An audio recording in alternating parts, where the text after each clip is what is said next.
Huber, Thomas & Marcel, and Bike Law have partnered with organizations such as Bike Easy and Bike Houston to teach classes on the bicycle laws and proper riding.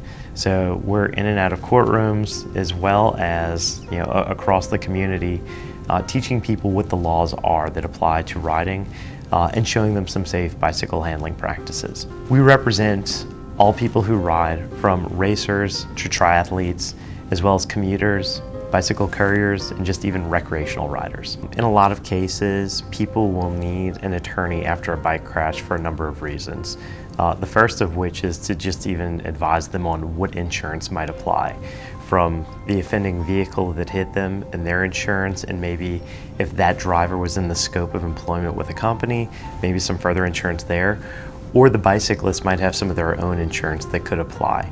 But these are legal issues that should be looked at very early on so that the person who's hurt knows where they should seek some sort of reimbursement and from which insurance company. The other reason that an attorney should be involved early on is to investigate some of the facts as to how the crash happened, preserve any sort of video footage that might have captured the wreck or any sort of other physical evidence that would help us determine who's at fault later on before that evidence would disappear. Some of the other issues that we look at are medical bills. Who's paying for these? Typically, way before anybody's ever going to receive any sort of a recovery, they're going to need some sort of medical treatment. And in a lot of cases, it's that medical treatment that will drive the entire case and its value. And we're here for our clients. We want them to get better. We want them to get the medical treatment that they need.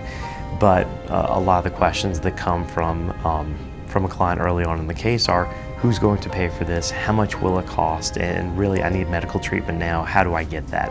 And so we're here to answer all of those questions.